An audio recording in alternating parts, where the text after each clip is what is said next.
Selamat pagi Pak, perkenalkan nama saya Gabriela Alexia dari kelas Sosiologi B semester 7, NIM 17030300061, Fakultas Ilmu Sosial dan Ilmu Politik Universitas Nusa Cendana Kupang. Pada video kali ini saya akan menjelaskan review buku keempat dengan judul Kesejahteraan Ekonomi. Bab 1 pada buku ini akan menjelaskan tentang pengertian ekonomi. Ekonomi adalah ilmu sosial yang mempelajari aktivitas manusia yang berhubungan dengan produksi, distribusi, dan konsumsi terhadap barang dan jasa.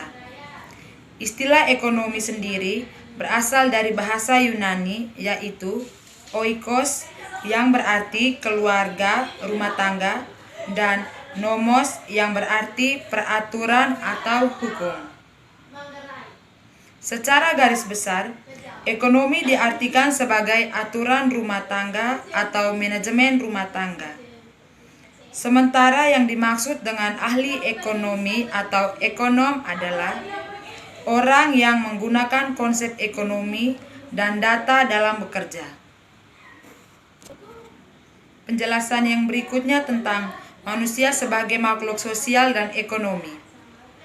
Manusia sebagai makhluk sosial dan makhluk ekonomi pada dasarnya selalu menghadapi masalah ekonomi. Inti dari masalah ekonomi yang dihadapi manusia adalah kenyataan bahwa kebutuhan manusia jumlahnya terbatas, sedangkan alat pemuas kebutuhan manusia jumlahnya terbatas. Beberapa faktor yang mempengaruhi sehingga jumlah kebutuhan seseorang berbeda dengan jumlah kebutuhan orang lain adalah faktor yang pertama, faktor ekonomi. Yang kedua, faktor lingkungan sosial budaya. Yang ketiga, faktor fisik. Keempat, faktor pendidikan. Dan yang terakhir, faktor moral. Berikutnya pengertian tentang kesejahteraan. Kesejahteraan atau sejahtera dapat memiliki 4 arti. Dalam istilah umum, sejahtera menunjuk ke keadaan yang baik, kondisi manusia di mana orang-orangnya dalam keadaan makmur, dalam keadaan sehat dan damai. Dalam ekonomi, sejahtera dihubungkan dengan keuntungan benda. Sejahtera memiliki arti khusus, resmi atau teknikal, seperti dalam istilah fungsi kesejahteraan sosial. Dalam kebijakan sosial, kesejahteraan sosial menunjuk kejangkauan pelayanan untuk memenuhi kebutuhan masyarakat. Ini adalah istilah yang digunakan dalam ide negara sejahtera.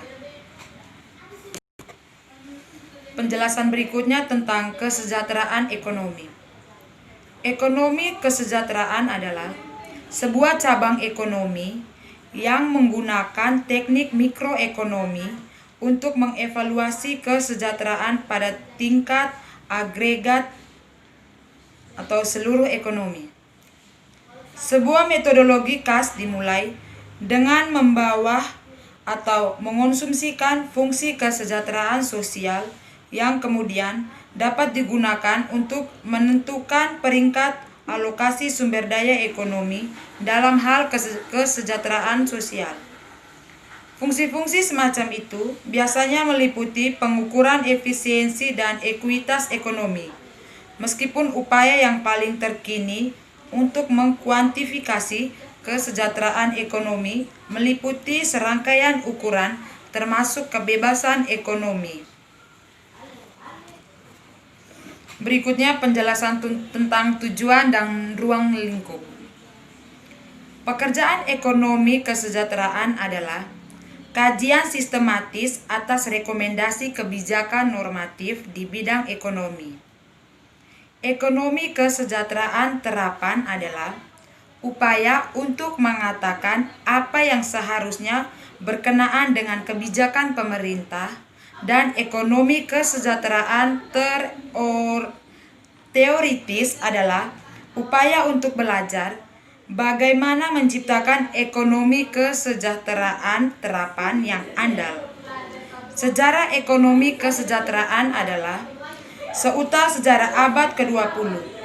Selama abad ke-20, ekonomi kesejahteraan muncul dari teori ekonomi neoklasik sebagai bidang studi khusus.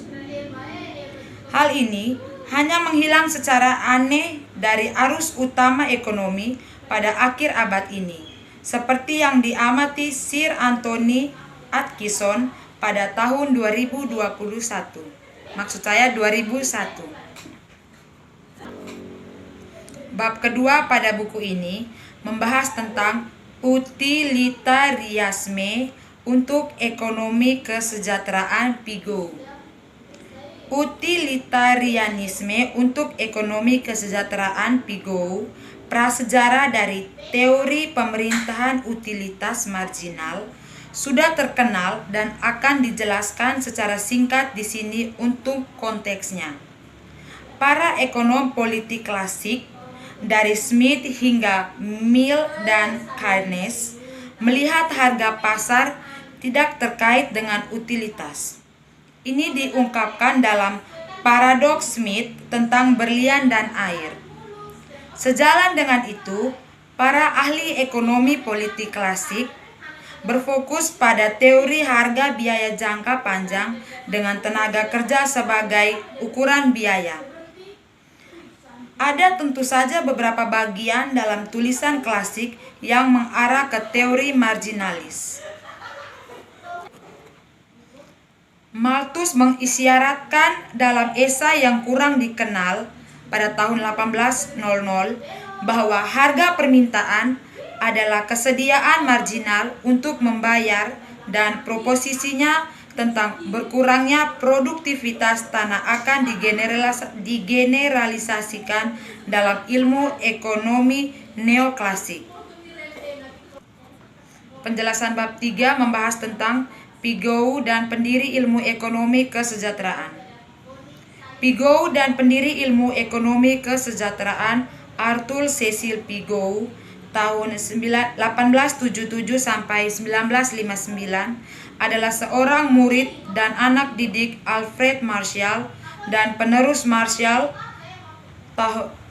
Marshall sebagai profesor ekonomi di Cambridge. Dia datang ke ekonomi melalui ketertarikan pada filsafat moral.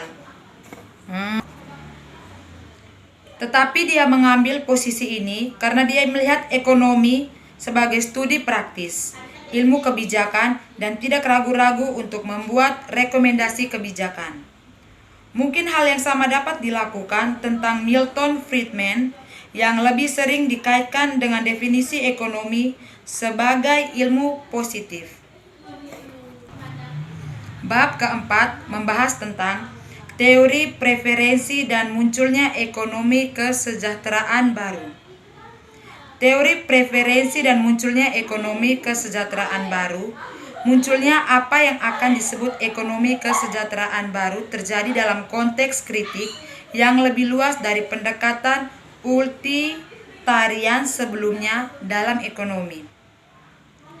Proposal kritikus adalah untuk menggantikan fungsi utilitas dengan urutan preferensi, dan dengan demikian mereka adalah ordinalis dibandingkan dengan kardinalis yang akan terus menggunakan properti numerik dari fungsi utilitas dalam teori mereka.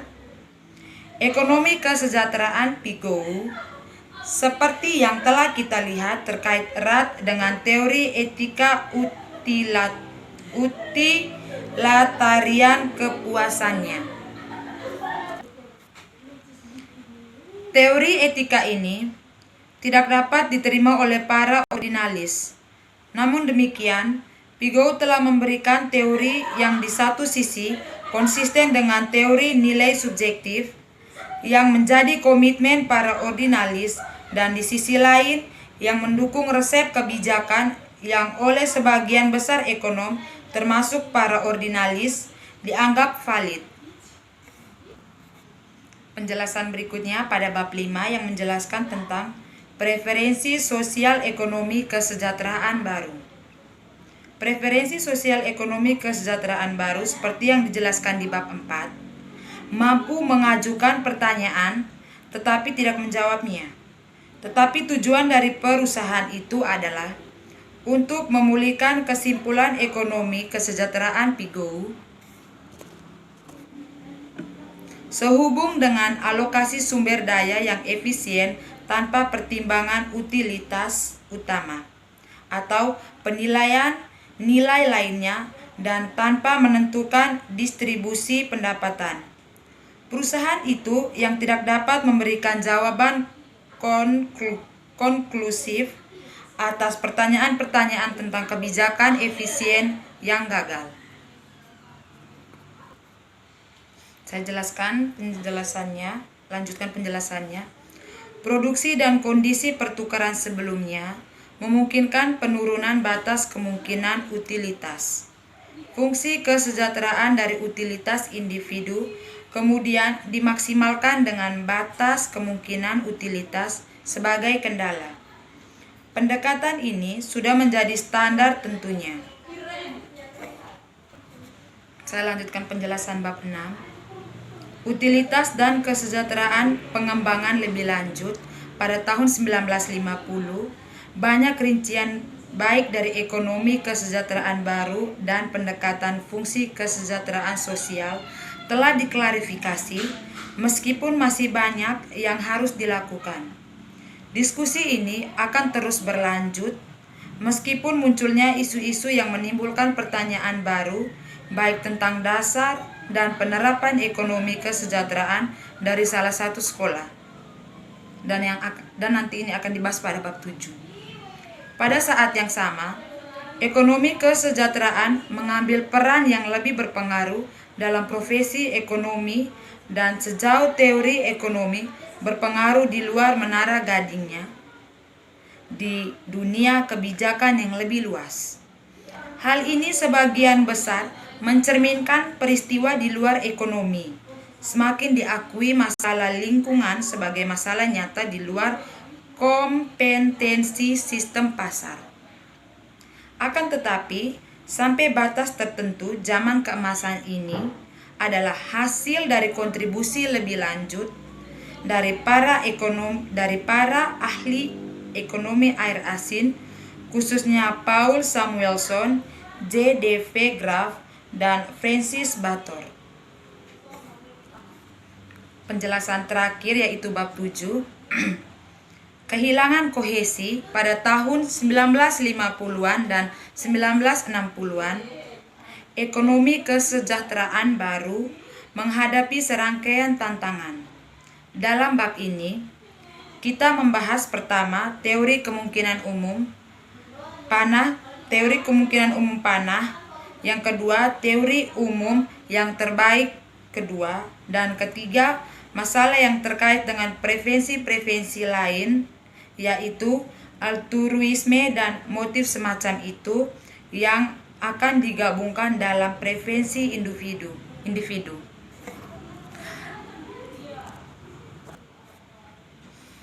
Teorema kemungkinan umum ringkasan eksklusif dari bagian ini. Teorema ketidakmungkinan Arrow yang terkenal bahwa fungsi kesejahteraan sosial yang mewujudkan standar rasionalis mungkin tidak ada, tergantung pada preferensi dalam populasi diringkas dengan konteksnya. Pada tahun 1951 dalam Social Choice dan Individual Value, Kenen Arrow berpendapat bahwa fungsi kesejahteraan sosial yang rasional tidak dapat secara umum diturunkan dari nilai-nilai individu. Demikian penjelasan review buku keempat dari saya. Sekian dan terima kasih.